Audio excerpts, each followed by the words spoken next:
ઓમ શ્રી ગણેશાય નમઃ. જય શ્રી કૃષ્ણ મિત્રો.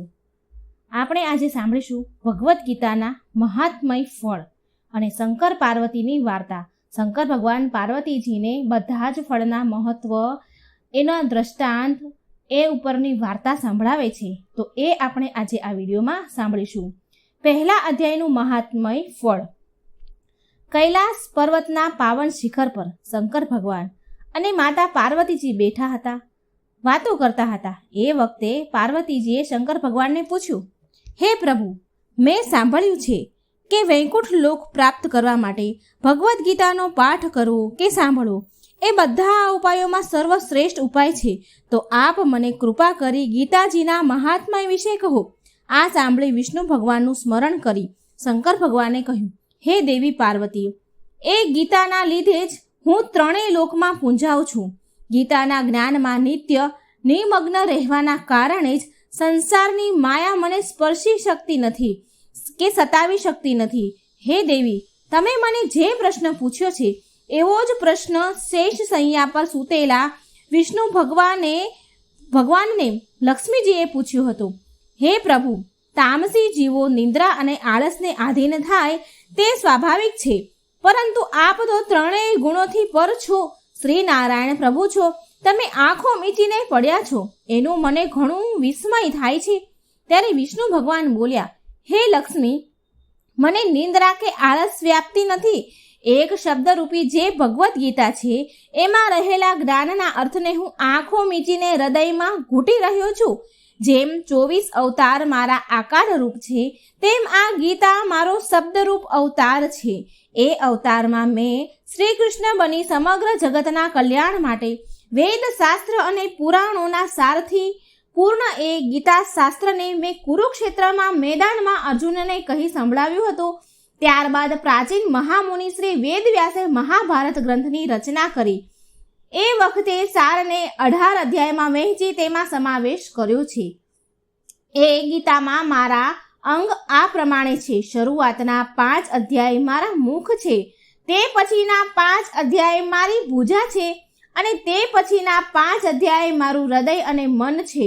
16મો અધ્યાય મારું ઉદર છે, 17મો અધ્યાય મારી જાંઘ છે, અને 18મો અધ્યાય મારા ચરણ છે. ગીતાના શ્લોક મારી નાડીઓ છે, અને ગીતાના જે અક્ષરો છે એ મારો રોમ છે.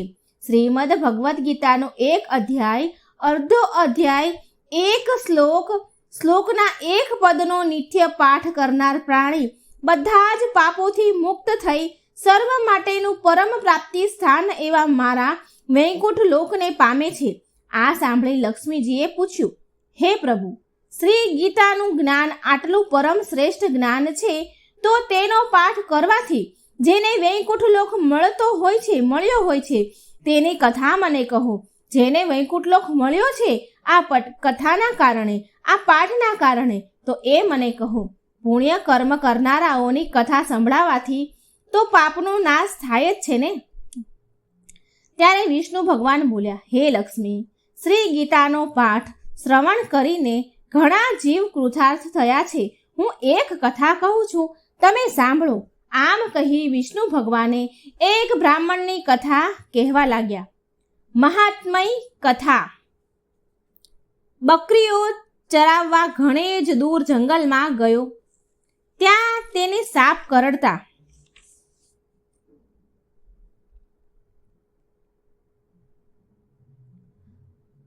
પૂર્વ સુશર્મા નામનો એક અતિ દુરાચાર બ્રાહ્મણ હતો. રાત દિવસ એ દુષ્કર્મમાં ગળાડૂબ રહેતો. એક દિવસ એ બકરીઓના ચરાવવા ઘણે દૂર જંગલમાં ગયો. ત્યાં તેને સાપ કરડતા તેનું મૃત્યુ થયું. તેણે ઘણા પાપ કર્મો કર્યા હોવાથી કેટલાક કાળ સુધી નરક યાતના ભોગવ્યા પછી મનુષ્ય લોકમાં તેને બળદનો જન્મ લેવો પડ્યો. તે એક લંગડા ભિખારીને પાનોરે પડ્યો. લંગડો ભિખારી દરરોજ એ બળદ પર બેસી ભીખ માંગવા જતો. તેને પોતાનું પેટ ભરાય એટલી પણ ભીખ ન મળતી. એ હોવાને કારણે તે બળદને પણ શું ખવડાવે? પોતાનું પેટ પણ ભરી નતો શકતો, તો બળદને શું ખવડાવે? ખાવાનું ન મળવાથી દિવસે ને દિવસે બળદનું શરીર સુકાવા લાગ્યું. એક દિવસ ભૂખના દુઃખને કારણે બળદ ચાલતા ચાલતા બેભાન થઈ રસ્તામાં ઢળી પડ્યો. તેની આંખોના ડોળા પણ બહાર આવી ગયા, પરંતુ તેના પાપનો અંત ન આવ્યો હોવાથી તેના પ્રાણ નીકળતા નહીં. તે જ્યાં પડ્યો હતો ત્યાં લોકોની ભીડ જામી. તેને રીબાતો જોઈ કેટલાક લોકો બોલી ઉઠ્યા, મરી જાય તો બિચારો દુઃખમાંથી છૂટે, પીડામાંથી છૂટે. તો કેટલાક પોતાના ઈષ્ટદેવને યાદ કરી કહેવા લાગ્યા કે હે ભગવાન, હું મારું અમુક પુણ્ય તેને આપું છું. તે પુણ્યના પ્રભાવથી આ રીબાતા બળદના દુઃખ દૂર થાવ. છતાં પણ બળદના પ્રાણ નીકળે નહીં. એટલામાં જ એક વેશ્યા ત્યાં આવી. તેણે પણ કહ્યું, હે ઈશ્વર, મારાથી જો જાણતા કે અજાણતા કંઈ પુણ્ય થઈ ગયું હોય તો તે પુણ્યના પ્રભાવથી આ બળદનું દુઃખ દૂર થાવ. વેશ્યાના મોઢામાંથી આ શબ્દ નીકળ્યો અને નીકળ્યા કે તરત જ રીબાતા બળદનો પ્રાણ નીકળી ગયો. એ મુક્તિ પામ્યો. આમ તેના પાપનો અંત આવ્યો. તેનો પુનઃજન્મ એક બ્રાહ્મણના ઘેર થયો. તેનું નામ સોમશર્મા રાખવામાં આવ્યું. તે મોટો થયો તો તેને પોતાના પૂર્વજન્મ તેને યાદ આવ્યો. આથી તેને એવી જિજ્ઞાસા થઈ કે એ વેશ્યાએ એવું કયું પુણ્ય કર્યું હશે જેના પ્રભાવે મારો રીબાતો જીવ નીકળી ગયો હતો. એક દિવસ તે વેશ્યાને શોધતો તેના ઘેર ગયો. વેશ્યાને પોતાના પૂર્વજન્મની બધી વાત કરી અને તેને પૂછ્યું કે તમે કયું પુણ્ય કર્મ કર્યું હતું. તો વેશ્યા બોલી, હું નીચ કર્મોમાં લિપ્ત છું. કોઈ સારા કર્મ કર્યાનું મને યાદ નથી. મેં તો લોકોની દેખાદેખીથી પ્રેરાઈને પુણ્યનું દાન કર્યાનું કહ્યું હતું. પણ હા, મારો પોપટ રોજ કંઈક બોલે છે. હું તેની મીઠી મધુર વાણી રોજ સાંભળ્યા કરું છું, પરંતુ પોપટ શું બોલે છે તેની મને કંઈ ખબર નથી. માટે તમે પોપટને પૂછો તો કંઈક સાચી માહિતી મળે. સોમશર્મા પોપટ પાસે ગયો અને તેને પૂછવા લાગ્યો અને તે બોલ્યો, હું આવ્યો હતો એ પહેલા હું એક મુનિના આશ્રમમાં રહેતો હતો. ત્યાં સૌ કોઈ નિત્ય ગીતાના પહેલા અધ્યાયનો પાઠ કરતા હતા. દરરોજ પાઠ સાંભળવાથી મને પણ એ પાઠ મોઢે થઈ ગયો. એ પાઠ કરવાથી મને ઘણો આનંદ મળે છે. તેથી હું પણ રોજ ગીતાના પહેલા અધ્યાયનો પાઠ કરવા લાગ્યો. એક દિવસ હું પારધીની જાળમાં ફસાઈ પડ્યો. તેણે મને આ વેશ્યાને વેચ્યો. ત્યારથી હું આ પાંજરામાં પૂરાયો છું. છતાં પણ હું રોજ ગીતાના પહેલા અધ્યાયનો પાઠ કરું છું. પોપટની વાત સાંભળીને સોમશર્મા પણ નિત્ય ગીતાના પહેલા અધ્યાયનો પાઠ કરવા લાગ્યો. છેવટે વિષ્ણુ ભગવાને લક્ષ્મીજીને કહ્યું, હે દેવી, કાળે કરીને સોમશર્મા, વેશ્યા અને પોપટ ત્રણેય મૃત્યુ પામ્યા અને ગીતાના પહેલા અધ્યાયના પુણ્ય બળે વૈકુંઠ લોક પામ્યા. તો મિત્રો, આ હતો પહેલા અધ્યાયનું મહાત્મય ફળ અને શિવ, પાર્વતી અને વિષ્ણુ ભગવાનની કથા. હવે આપણે સાંભળીશું બીજો અધ્યાય અને બીજા અધ્યાયની વાર્તા, જે શંકર ભગવાન પાર્વતીજીને કહે છે. તો ધ્યાનથી સાંભળજો. પાર્વતીજીએ શંકર ભગવાનને ગીતાના બીજા અધ્યાયનું મહાત્મય પૂછતા શંકર ભગવાને કહ્યું કે એક વખત લક્ષ્મીજીને આ મહાત્મય સાંભળવાની ઈચ્છા થતાં વિષ્ણુ ભગવાને જે કથા કહી સંભળાવી હતી તે કથા હું તમને કહું છું, તે સાંભળો. કેમ કે પવિત્ર કર્મ કરનારાઓની ચર્ચા વર્ણન કરવાથી પાપનો નાશ થાય છે. મહાત્મય કથા. પૂર્વકાળે દક્ષિણ દેશમાં પૂરણ નામના નગરમાં સુશર્મા નામનો એક પુણ્યશાળી બ્રાહ્મણ રહેતો હતો. તે સાધુ સેવા કરતો, અતિથિ સત્કાર કરતો, હવન, પૂજન, શ્રાદ્ધ અને તર્પણ દ્વારા દેવતાઓ અને પિતૃઓની સેવા કરતો હતો. એક વખત તે કુંભ સ્નાન કરવા પ્રયાગ ગયો. ત્યાં એક જગ્યાએ સાધુ મહાત્માઓ એકઠા થઈ પરમાત્મા સંબંધમાં ચર્ચા કરી રહ્યા હતા. સુશર્મા ત્યાં જઈ પહોંચ્યા. મહાત્માઓને પ્રણામ કરી ત્યાં બેઠો અને તેઓની ચર્ચા સાંભળવા લાગ્યો. ચર્ચા પૂરી થતાં તેને મહાત્માઓની પોતાની મૂંઝવણ જણાવતા પૂછ્યું કે હું હંમેશા સત્કર્મો કરવામાં જ રચ્યો પચ્યો રહું છું. મેં કદી કોઈ ખરાબ કામ નથી કર્યું, છતાં મારા મનને શાંતિ કેમ નથી મળતી? ચિત્ત અશાંત રહેવાના કારણે હું કોઈ પણ વિષય બાબતે અંતિમ નિર્ણય પર આવી શકતો નથી. તેથી હું નિજાનંદના મુખથી વંચિત રહી જાઉં છું. તેથી હે મહાત્માઓ, મને પરમ સુખ પ્રાપ્ત થાય એવો કોઈ રસ્તો કહો. એક ઘડી આધી મેં પૂની આધ, એવા સંગત સાધુ કી હરે કોટી અપરાધ. સુશર્માની વિનંતી ભર્યા શબ્દો સાંભળી એક મહાત્માએ કહ્યું કે હે બ્રાહ્મણ, તું ગીતાજીના બીજા અધ્યાયનો નિત્ય પાઠ કર, જેથી તારા મનને શાંતિ અને સુખ મળે. આ વિષય બાબતની એક પ્રાચીન કથા છે જે હું તને કહું છું, તું સાંભળ. પ્રતિષ્ઠા નગરમાં દુધર્મ નામનો રાજા રાજ કરતો. તેના રાજ્યમાં વિક્રમ શર્મા નામનો એક અતિ લોભી બ્રાહ્મણ હતો. તે બ્રાહ્મણનો જીવન નિર્વાહ રાજા તરફથી થતો હતો. રાજા જ્યારે બીજા બ્રાહ્મણોને અન્નદાન કરવાનું કાર્ય વિક્રમ શર્માને સોંપતા ત્યારે તે બધું જ અનાજ પોતે હજમ કરી જતો. આ ઘોર પાપના પરિણામે તે મૃત્યુ પછી નરકમાં સબડવા લાગ્યો. ઘણા કાળ સુધી નરક ભોગવ્યા પછી ફરીથી તેને મનુષ્ય દેહ મળ્યો.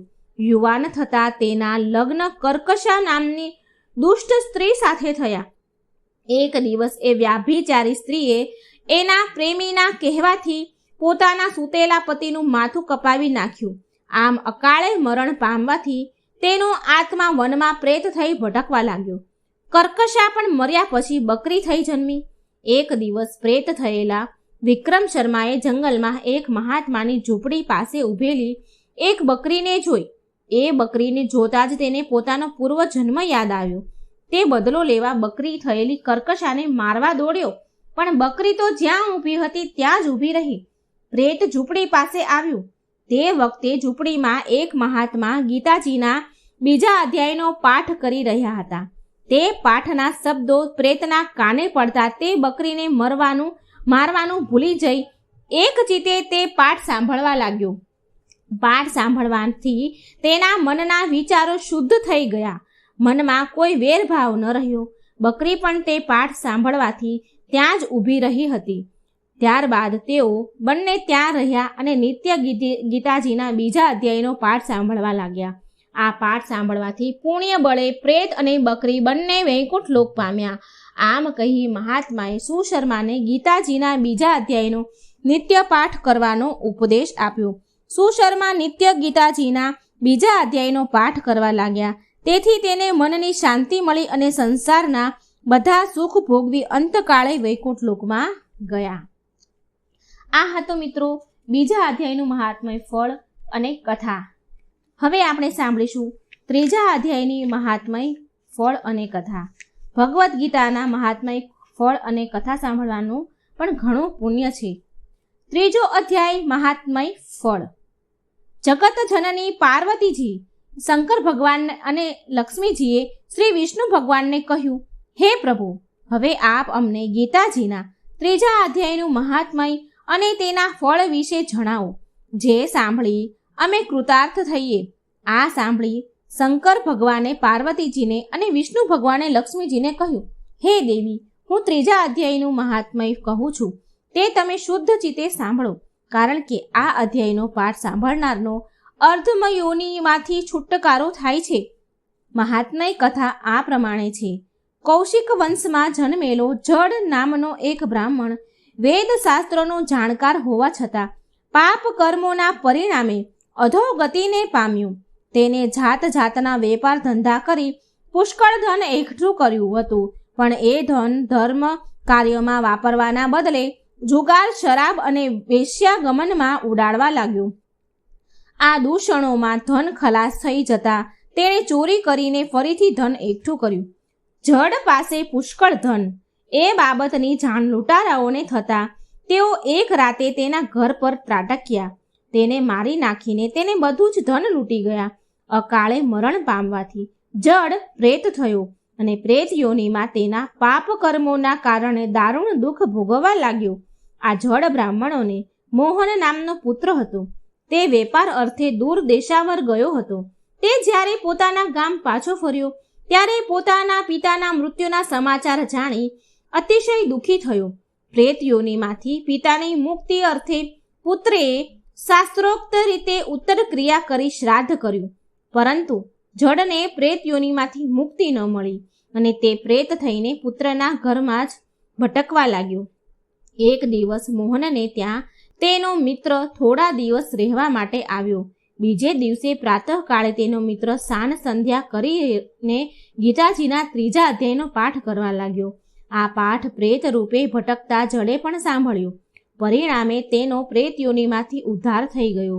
તેને લેવા માટે યમના દૂતના બદલે વિષ્ણુ દૂતો વિમાન લઈને આવ્યા. પ્રેત યોનિમાંથી મુક્ત થયેલા જડ જ્યારે વિમાનમાં બેસવા ગયો ત્યારે અપ્સરાઓએ પુષ્પો વરસાવીને તેનું સ્વાગત કર્યું. પુત્ર પુણ્યશાળી આત્માવાળો હોવાથી તે આ બધું જોઈ શકતો હતો. તેના મનમાં જિજ્ઞાસા જાગતા તેણે પિતાને પૂછ્યું કે તમને મુક્તિ કઈ રીતે મળી? ત્યારે જડ બોલ્યો કે તારા મિત્રે ગીતાજીના પાઠ 3જા અધ્યાયના પાઠ કર્યા, તે મેં સાંભળ્યા, પરિણામે મને મુક્તિ મળી. હે વત્સ, મારો ભાઈ અને આપણા જે પૂર્વજો પોતાના પાપ કર્મોના કારણે હજુ પણ નરક ભોગવી રહ્યા છે, તેમને મુક્તિ માટે તું નિત્ય ગીતાજીના 3જા અધ્યાયનો પાઠ જરૂર કરજે. એ જ દિવસથી પુત્ર નિત્ય ગીતાજીના 3જા અધ્યાયનો પાઠ કરવા લાગ્યો. આ પાઠના પુણ્ય બળે તેના તમામ પિતૃઓને નરકમાંથી મુક્તિ મળી. એટલું જ નહીં, અંતકાળે તે અને તેનો મિત્ર પણ વૈકુંઠ લોકને પામ્યા. જ્યાં ભગવદ્ ગીતાનો ગ્રંથ હોય અને જ્યાં ગીતાનો પાઠ થાય છે ત્યાં પ્રયાગ આદિ સર્વ તીર્થોનો વાસ રહેલો છે. એનો મતલબ એમ છે, અર્થાત ગીતાજીના શ્રવણ પઠનથી પ્રયાગ આદિ પવિત્ર ધામોમાં સ્નાન કર્યા જેટલું પુણ્ય પ્રાપ્ત થાય છે. 4થા અધ્યાયનું મહાત્મય ફળ આ રીતે છે. પાર્વતીજીએ શંકર ભગવાનને કહ્યું અને લક્ષ્મીજીએ વિષ્ણુ ભગવાનને કહ્યું, હે પ્રભુ, હવે આપ અમને ગીતાજીના 4થા અધ્યાયનું મહાત્મય અને તેના ફળ વિશે જણાવો. આ સાંભળી શંકર ભગવાને પાર્વતીજીને અને વિષ્ણુ ભગવાને લક્ષ્મીજીને કહ્યું, હે દેવી, 4થા અધ્યાયનો પાઠ શ્રવણથી જીવ ઉત્તમ લોકોને પામે છે. હું એક કથા કહું છું, એ તમે ધ્યાનથી સાંભળો.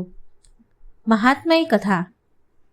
પવિત્ર કાશી નગરીમાં દેવદત્ત નામનું ધર્મિષ્ઠ બ્રાહ્મણ રહે છે. એક દિવસ તે ભગવાન વેદવ્યાસના દર્શન કરવા ગંગા પાર કરી રામનગર ગયો. ત્યાં એક કૂવો જોયો. કૂવામાંથી પાણી સિંચી સ્નાન કરી સંધ્યા પૂજા કરી. થયું એવું કે એ કૂવા પાસે બોરડીના 2 વૃક્ષો હતા. તેની નીચે તેણે બેસીને ગીતાજીના 4થા અધ્યાયનો પાઠ કર્યો. પાઠ પૂર્ણ કરી તેણે ભોજન કર્યું. થોડી વાર આરામ કરી તે આગળ વધ્યો. જ્યારે દેવદત્ત ગીતાજીના 4થા અધ્યાયનો પાઠ કરી રહ્યો હતો ત્યારે બંને બોરડીઓ ધ્યાનપૂર્વક એ પાઠ સાંભળી રહી હતી. આ પાઠનું શ્રવણ કરવાથી તેઓ બંને પોતાના સ્થાનેથી પડી ગઈ અને વૃક્ષયોનીમાંથી છૂટી કાશીના એક બ્રાહ્મણના ઘેર કન્યાઓ રૂપે જન્મી. બંને રૂપાળી ગુણવાન અને ધર્મિષ્ઠ હતી. વર્ષો પછી એ 2 કન્યાઓએ દેવદત્તને જોયો. તેને જોતા જ તેને પોતાના પૂર્વજન્મનો યાદ આવી.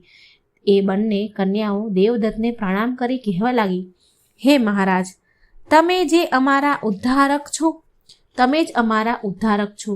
એક સમયે રામનગરમાં કુવા પાસેના 2 બોરડીના વૃક્ષ નીચે બેસીને તમે ગીતાના 4થા અધ્યાયનો પાઠ કર્યો હતો.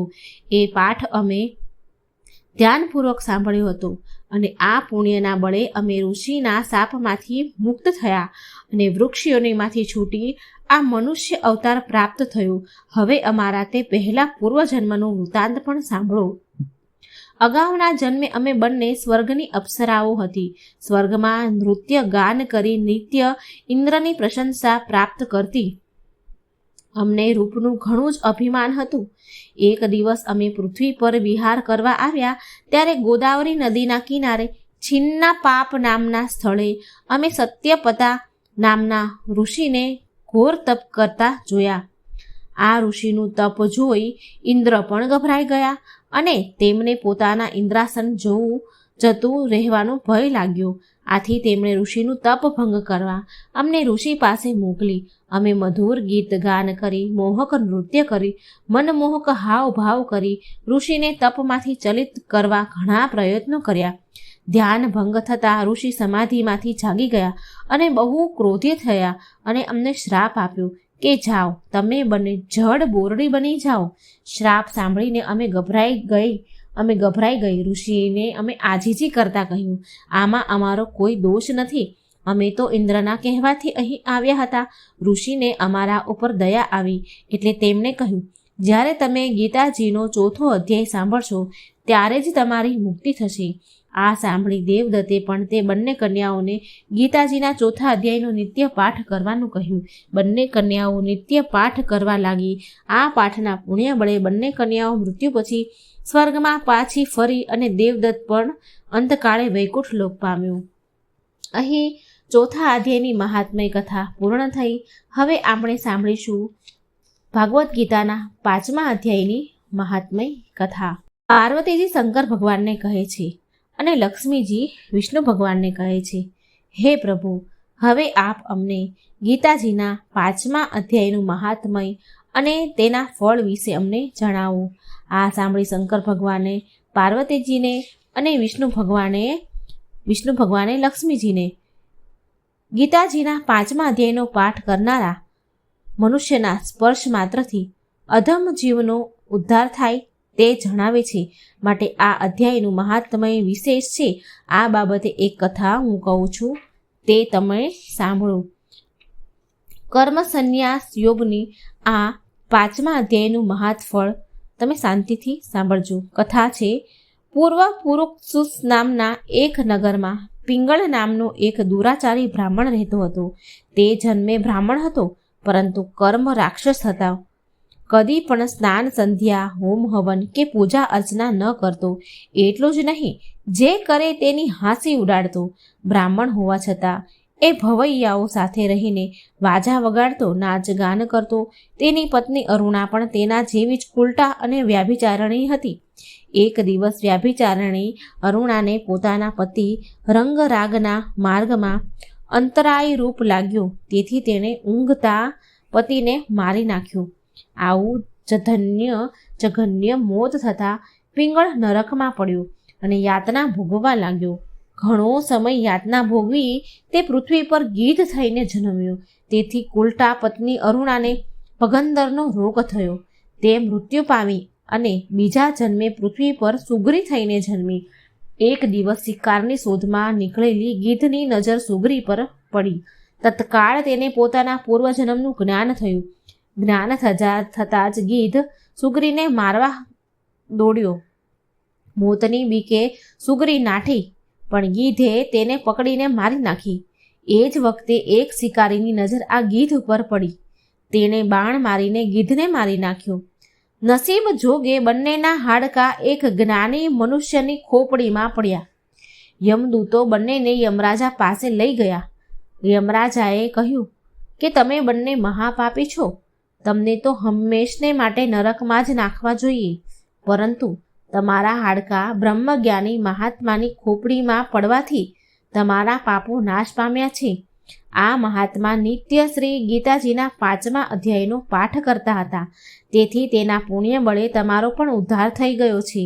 થોડી જ વારમાં વિમાન આવ્યું અને પિંગળ અને અરુણા તેમાં બેસીને વૈકુંઠ લોક ગયા. અહીં 5મા અધ્યાયનું મહાત્મા ફળ પૂર્ણ થાય છે. હવે આપણે સાંભળીશું 6ઠા અધ્યાયનું મહાત્મય ફળ કથા, જે શંકર ભગવાન પાર્વતીજીને કહે છે અને વિષ્ણુ ભગવાન લક્ષ્મીજીને કહે છે. આત્મ સંયમ યોગની મહાત્મય કથા ધ્યાનથી સાંભળજો. પાર્વતીજીએ શંકર ભગવાન અને વિષ્ણુ ભગવાનને કહ્યું. વિષ્ણુ ભગવાને લક્ષ્મીજીને કહે છે કે હે પ્રભુ, હવે આપ અમને ગીતાજીના 6ઠા અધ્યાયનું મહાત્મય અને ફળ જણાવો. આ સાંભળી શંકર ભગવાન પાર્વતીજી અને વિષ્ણુ ભગવાન લક્ષ્મીજીને કહે છે કે હે દેવી, આ અધ્યાયનો પાઠ કરનાર ત્રણેય લોકમાં આદરણીય સ્થાન પ્રાપ્ત કરે છે. આ અંગેની હું એક કથા કહું છું, તે તમે સાંભળો. ગોદાવરી નદીના પાવન કિનારે પ્રતિષ્ઠન નામનું એક સુંદર નગર હતું. આ નગરમાં રાજાનું નામ જ્ઞાનશ્રુતિ હતું. તે ઘણો જ ધર્મિષ્ઠ હતો. જેટલો જ્ઞાની હતો એટલો દાની પણ હતો. હોમ હવન યજ્ઞ યાગ વ્રત તપ કરતો. સાધુ સંતોની સેવા અને પ્રજાના કલ્યાણમાં જ મગ્ન રહેતો. તીર્થયાત્રા, અતિથિ સત્કાર અને બ્રહ્મભોજન જેવા પવિત્ર કાર્યો કરવામાં તે ઘણો આનંદ પ્રાપ્ત કરતો હતો. એક દિવસ પ્રાતઃકાળે રાજા સૂર્યદેવને અંજલિ આપી રહ્યા હતા. ત્યારે માન સરોવરના હંસોનું એક ટોળું આકાશ માર્ગ પરથી પસાર થઈ રહ્યું હતું. તેમના માથેથી 2 હંસ રાજાના મહેલના કાંગરે આરામ કરવા ઉતર્યા અને વાતો કરવા લાગ્યા. પશુ પક્ષીની ભાષા જાણનાર રાજાએ પણ આ વાત સાંભળી. એક હંસ બીજા હંસને કહી રહ્યો હતો કે આ રાજા ઘણો જ ધર્મિષ્ઠ છે અને દાની પણ છે. લોક કલ્યાણના ઘણા કાર્યો તેણે કર્યા છે. પરિણામે તે ઘણો જ લોકપ્રિય અને આદરપાત્ર બન્યો છે. આ સાંભળી બીજો હંસ બોલ્યો કે આના કરતાં તો વધુ આદરપાત્ર અને બ્રહ્મજ્ઞાની તો રૈકઈ નામનો મહાત્મય છે. પશુ પક્ષીઓની ભાષા સમજતા રાજાએ હંસોની આ વાત સાંભળી તો તેને વિચાર આવ્યો કે આવા બ્રહ્મજ્ઞાની મહાત્માના દર્શન તો અવશ્ય કરવા જ જોઈએ. હંસો તો વાતો કરીને ઉડી ગયા, પણ રાજા જ્ઞાનશ્રુતિ વિચાર કરવા લાગ્યા કે હંસોએ રૈકય નામનો જે મહાત્માની વાત કરી રહ્યા હતા તે ક્યાં રહેતો હશે, તેમને શોધવા ક્યાં? તે છતાં રાજા જ્ઞાનશ્રુતિની મહાત્માના દર્શન કરવાની જિજ્ઞાસા એટલી બધી તીવ્ર બની ગઈ કે તે રાજપાટ છોડીને તીર્થટન કરવા લાગ્યા. તીર્થયાત્રા કરવા નીકળી પડ્યા.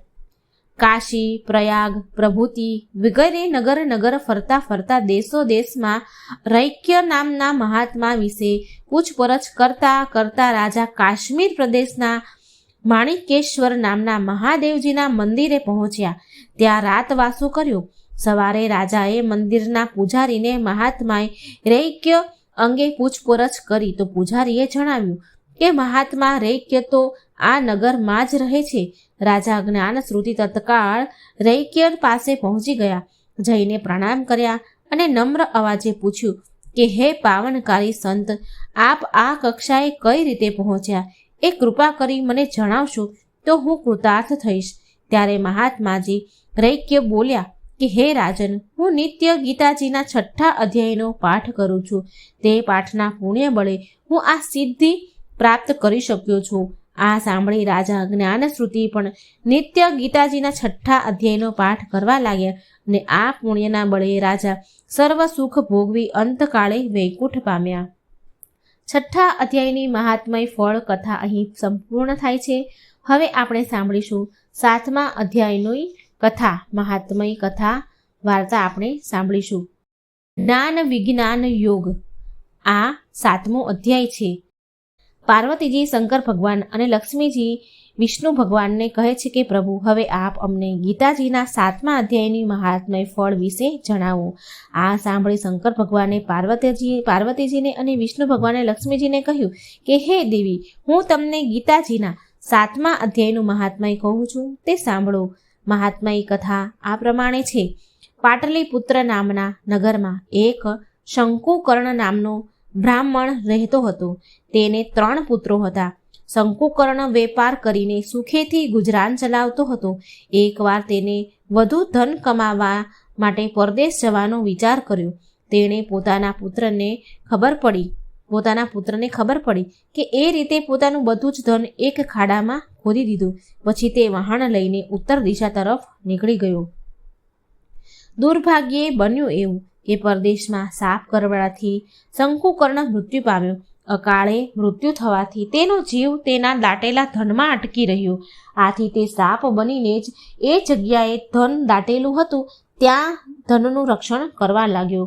એક દિવસ સર્પયોનીની પારાવાર પીડા સહન ન થતા તેણે પોતાના પુત્રને સપનામાં આવી વાત કરી કે હે પુત્ર, હું સર્પયોનીમાં પારાવારા પીડા ભોગવી રહ્યો છું. મને મુક્તિ અપાવો માટે તું મને મુક્તિ અપાવ, મારો ઉદ્ધાર કરો. આ વાત સાબિત રૂપે શંકુકર્ણ પોતે જ્યાં ધન દાટ્યું હતું તે જગ્યા તેને દેખાડી. જોગાનું જોગ. 3 ભાઈઓએ એક સાથે જ સપનું જોયું. હવે બન્યું એવું કે વચલા પુત્રના મનમાં બધું જ ધન એકલા જ હડપી લેવું હોય એવી એની ઈચ્છા જાગી. તેણે સવાર પડવાની રાહ પણ ન જોઈ.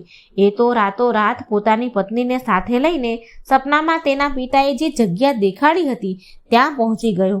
પતિ પત્ની બંને તે જગ્યાની જમીન ખોદવા લાગ્યા. એ જ વખતે એક સાપ ઉફાળા મારતો મારતો ત્યાં આવ્યો. પુત્ર તો ડરીને પાછળ હટી ગયો. ત્યારે સાપ બોલ્યો, હે વત્સ, ડર નહીં, હું તારો પિતા છું. તું આ શું કરી રહ્યો છે? ત્યારે તે પુત્ર બોલ્યો કે તમે સ્વપ્નમાં આવીને જે કહ્યું હતું તે પ્રમાણે હું તમને મુક્તિ અપાવવા માટે આવ્યો છું અને જમીનમાં જે ધન દાટ્યું છે તે બહાર કાઢી લઈશ, એટલે તમારો ઉદ્ધાર થઈ જશે. પુત્રના આ શબ્દો સાંભળી સર્પયોનીમાં પીડાતો પિતા બોલ્યો કે આમ તું દાટેલું ધન બહાર કાઢી લઈશ, તેથી મને મુક્તિ મળવાની નથી. તમે ત્રણેય ભાઈઓ સાથે મળીને શ્રાદ્ધના દિવસે શ્રી ગીતાજીનું પૂજન કરી 7મા અધ્યાયનો પાઠ કરો, પછી બ્રહ્મ ભોજન કરાવી યથાશક્તિ દક્ષિણા આપો, તો જ મારી મુક્તિ થશે. તે પછી જ તમે ત્રણેય ભાઈઓ દાટેલું ધન મેળવી શકશો, નહીંતર આ ધન ભ્રમર બનીને ઉડી જશે. વચલા પુત્રને લાગ્યું કે પિતાની સદગતિ થયા વગર ધન મળવાનું નથી, એટલે તે પત્નીને લઈને પાછો ફર્યો. ઘેર જઈને પોતાના બંને ભાઈઓએ વિગતે વાત કરી. ત્રણેય ભાઈઓએ શ્રાદ્ધના દિવસે 5 વિદ્વાન બ્રાહ્મણોને બોલાવ્યા, શ્રી ગીતાજીનું પૂજન કર્યું અને બ્રાહ્મણો પાસે જ ગીતાજીના 7મા અધ્યાયનો પાઠ કરાવ્યો. પછી બ્રહ્મ ભોજન કરાવી યથાશક્તિ દક્ષિણા આપી બ્રાહ્મણોને વિદાય કર્યા. આ કાર્યના પુણ્ય બળે શંકુકર્ણ સર્પયોનીમાંથી મુક્ત થયો અને સ્વર્ગલોકમાં ગયો. ત્યારબાદ ત્રણેય ભાઈઓએ જમીન ખોદી દાટેલું ધન બહાર કાઢ્યું અને સરખા ભાગે વહેંચી દીધું. શ્રી ગીતા પાઠનો આવો ઉત્તમ મહિમા જાણી ત્રણેય ભાઈઓ નિત્ય ગીતાજીના 7મા અધ્યાયનો પાઠ કરવા લાગ્યા અને પૃથ્વીલોકના સર્વ સુખ ભોગવી અંતકાળે વૈકુંઠ ગયા. ગીતાજીનો 7મા અધ્યાયની મહાત્મય કથા પૂર્ણ થઈ. હવે આપણે સાંભળીશું અક્ષર બ્રહ્મ યોગ 8મો અધ્યાયની મહાત્મય કથા ફળ. માં પાર્વતીજીને કહ્યું અને શ્રી વિષ્ણુ ભગવાને લક્ષ્મીજીને કહ્યું કે હવે તમે ગીતાજીના અતિશય પાવનકારી અને પરમ પદની પ્રાપ્તિ કરાવનારા ગીતાજીના 8મા અધ્યાયનું મહાત્મય ફળ વિશે તમે સાંભળો. તે સાંભળી તમને ઘણી પ્રશંસા થશે. દક્ષિણ પ્રદેશમાં આમદરપુર નામના નગરમાં ભાવ શર્મા નામનો એક બ્રાહ્મણ રહેતો હતો. તે માત્ર જન્મે જ બ્રાહ્મણ હતો, પરંતુ કર્મ તો કસાઈને પણ શરમાવી દે એવા હતા. તે રાત દિવસ અનીતિ અને પાપ કર્મ કરવામાં જ ડૂબેલો રહેતો અને બ્રહ્મ કર્મ નિંદા જ કર્યા કરતો. એક દિવસની વાત છે. ભાવ શર્માએ પુષ્કળ તાળી પી લીધી. અત્યંત નશો ચઢી જવાથી તે લથડિયા ખાતો પોતાના ઘર તરફ જઈ રહ્યો હતો. ત્યારે શરીરનું સમતોલન ન જાળવી શકતા તે જમીન પર પટકાયો. દુર્ભાગ્યે તેનું માથું એક પથ્થર સાથે જોરથી અથડાતા તેનું મૃત્યુ થયું. પાપ કર્મોના કારણે ભાવ શર્મા વૃક્ષ યોનિને પ્રાપ્ત થયું. તે જ સ્થાને તાડનું વૃક્ષ બનીને નિવાસ નાખતો, પીડા ભોગવતો, પોતાના પાપ કર્મોને યાદ કરી આંસુ વહાવા લાગ્યો. દાઝેલા પરડામની જેમ તે તાડના વૃક્ષ પર એક બ્રહ્મ રાક્ષસ પોતાની પત્ની સાથે રહેવા આવ્યો. તે બ્રહ્મ રાક્ષસની પૂર્વજન્મની કથા આ મુજબ છે. તે બ્રહ્મ રાક્ષસ કુશીબલ નામનો બ્રાહ્મણ હતો. તે વેદાંગના તત્વોને જાણનારી, સર્વશાસ્ત્રોના જ્ઞાતા અને સદાચારી હતો. તેની પત્ની કુમતી તેના નામ પ્રમાણે જ ખરાબ સ્વભાવ અને વિચારવાળી હતી. કુશીબલ ઘણો જ વિદ્વાન હતો, આથી તે પુષ્કળ દાન મળતું હતું, પરંતુ સ્વભાવે ઘણો જ લોભી હોવાના કારણે તે ધન ભેગું જ કર્યા કરતો, કદાપી કોઈને કોઈ પાયનું પણ દાન ન કરે. કાળવશ તે બ્રાહ્મણ અને તેની પત્ની મૃત્યુ પામ્યા અને બ્રહ્મ રાક્ષસ બની પૃથ્વી પર ભૂખ્યા તરસ્યા ભટકવા લાગ્યા. ભટકતા તેઓ તે તાડના વૃક્ષ પાસે આવ્યા. ત્યાં તેની શીતળ છાયામાં રહેવા લાગ્યા. એક રાતે બ્રહ્મ રાક્ષસની પત્નીએ પોતાના પતિને પૂછ્યું કે હે નાથ, આપણા આ ભયંકર દુઃખો ક્યારે દૂર થશે? આપણે આ બ્રહ્મ રાક્ષસની યોનિમાંથી ક્યારે છૂટશું? આપણે શી રીતે ઉદ્ધાર આપણો થશે? ત્યારે બ્રહ્મ રાક્ષસ બોલ્યો, બ્રહ્મ વિદ્યાનો ઉપદેશ, આધ્યાત્મક તત્વોનો વિચાર અને કર્મ વિધિના જ્ઞાન વિના આપણને મુક્તિ મળવાની મુશ્કેલ છે. આ સાંભળી તેની પત્નીએ પૂછ્યું કે તદ બ્રહ્મ કિમધ્યાંતમ કિમ કર્મ પુરુષતમ. તે બ્રહ્મ શું છે, અધ્યાત્મક શું છે અને કર્મ શું છે? તેની પત્ની આટલું બોલી કે તરત જ એક આશ્ચર્યજનક ઘટના બની. તે સાંભળો. ઉપરોક્ત કથન ભગવદ્ ગીતાનો 8મા અધ્યાયનો અડધો શ્લોક હતો કે જે તેમના મુખેથી અનાયાસે નીકળી ગયો હતો. તે અડધા શ્લોકના મહાત્મ્યથી તે પતિ પત્ની બ્રહ્મ રાક્ષસની યોનિમાંથી મુક્ત થયા. તરત જ વિષ્ણુ દૂતો દિવ્ય વિમાન લઈને આવ્યા અને તે પતિ પત્નીને તેમાં બેસાડી વૈકુંઠ લોક લઈ ગયા. ઉપરોક્ત ગીતાજીના 8મા અધ્યાયના અડધા શ્લોકનું શ્રવણ તાળનું વૃક્ષ બનીને પીડા ભોગવતા ભાવ શર્માએ પણ કર્યું હતું. આથી કરીને તે પણ વૃક્ષ યોનિમાંથી મુક્ત થયો. તાળનું વૃક્ષ સુકાઈને પડી ગયું. બીજા જન્મે આ ભાવ શર્માનો જન્મ એક પવિત્ર ધર્મનિષ્ઠ બ્રાહ્મણના ઘેર થયો. મોટો થયો. પ્રારબ્ધ બળે ગીતાજીના પાઠમાં 8મા અધ્યાયનો પાઠ કરવા લાગ્યો અને આ પાઠના પુણ્ય વડે તે સંસારના તમામ સુખ ભોગવી મૃત્યુ પામતા વૈકુંઠ લોક પામ્યો. આ હતો ગીતાજીના 8મા અધ્યાયનું મહાત્મય ફળ કથા. ગીતાજીના 9મા અધ્યાયનું મહાત્મય ફળ કથા. રાજવિદ્યા રાજગૃહ યોગ. ભગવદ્ ગીતાના 18 અધ્યાય છે અને 18 અધ્યાય પાછળની કથાઓ પણ છે કે કોણે કોણે આ અધ્યાય વાંચ્યો છે અને એને શું ફળ મળ્યા છે, કેવી પાપ યોનિમાંથી, કેવી વૃક્ષ યોની, પશુ યોનિમાંથી એને મુક્તિ મળી છે. જીવ ભટકતો હોય તો એને આ અધ્યાય સાંભળવાથી એને મુક્તિ મળી છે, વૈકુંઠ ધામ મળ્યું છે. તો એ કથાઓ હું તમને આજે કહેવા જઈ રહી છું. તો આપણે સાંભળીશું 9મા અધ્યાયનું મહાત્મય ફળ કથા. શંકર ભગવાને પાર્વતીજીને અને વિષ્ણુ ભગવાને લક્ષ્મીજીને કહ્યું, હે દેવી, હવે તમે ગીતાજીના 9મા અધ્યાયની મહાત્મય ફળ વિશે સાંભળો. પૂર્વકાળ નર્મદા નદીના ઉત્તર તટે વસેલી મહિષ્મતી નદી નામની નગરીમાં માધવ નામનો વિદ્વાન અને ધનવાન બ્રાહ્મણ રહેતો હતો. એક વખત માધવને વિચાર આવ્યો કે ધર્મ ધ્યાન તો ઘણા કર્યા, હવે મારે સોમ યજ્ઞ કરવો છે અને તેને યજ્ઞની તૈયારી શરૂ કરી દીધી અને બલિદાન માટે એક બકરો લઈ આવ્યો. માધવે રાત્રિના સમયે બકરાને તે રડતો જોયો તો તેણે પૂછ્યું કે તું શા માટે રડી રહ્યો છે? ત્યારે બકરાને વાચા ફૂટી અને બોલ્યો. તે માધવને કહેવા લાગ્યો કે સ્વર્ગની સુખની પ્રાપ્તિ માટે તમે મારું બલિદાન આપવા માંગો છો, પણ એ તો ક્ષણભંગુર છે. તેના કરતાં તો સર્વશ્રેષ્ઠ મોક્ષ સુખની પ્રાપ્તિ માટે પ્રયત્ન કરો. માધવે પૂછ્યું કે મોક્ષની પ્રાપ્તિ કઈ રીતે થાય? ત્યારે બકરો બોલ્યો કે હું મારા પૂર્વજન્મમાં ગત જન્મની વાત કરું છું. તે તમે ધ્યાનથી સાંભળજો. કેટલાક જન્મો પહેલા હું એક બ્રાહ્મણ હતો અને સ્વધર્મનું પાલન કરતો. એક વખત મારો એકનો એક પુત્ર અત્યંત માંદો પડ્યો. તેની સાજો કરવા મેં માતાજીના મંદિરે એક બકરાની બલિ ચઢાવી.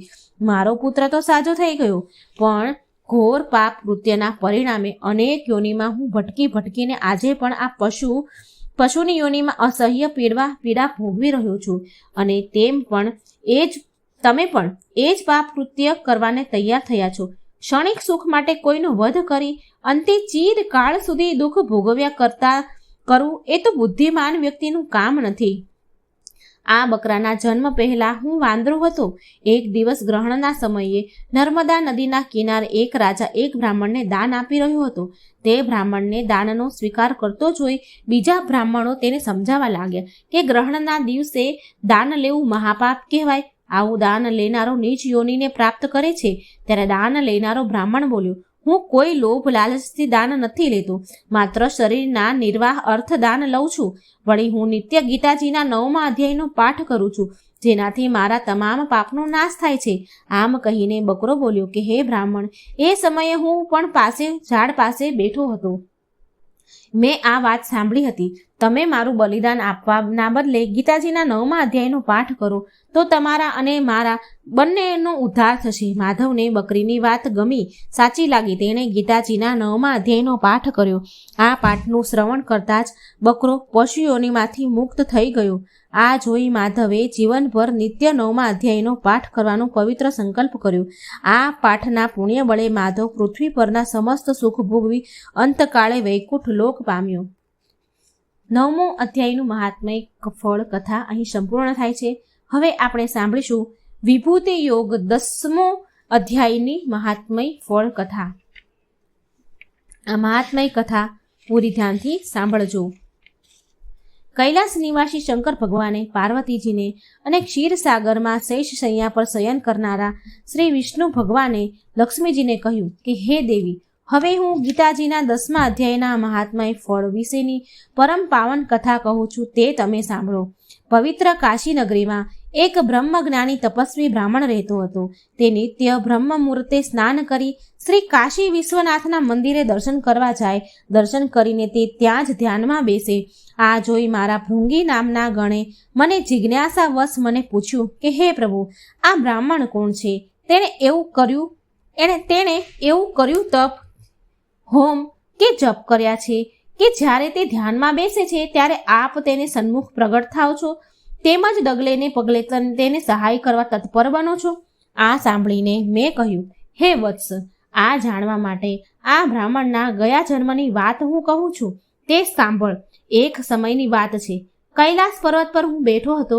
એ સમયે કાળા રંગનો એક હંસ એક સુંદર તાજું કમળ લઈને આવ્યો. કમળ મારા ચરણમાં મૂકી મને પ્રણામ કર્યા.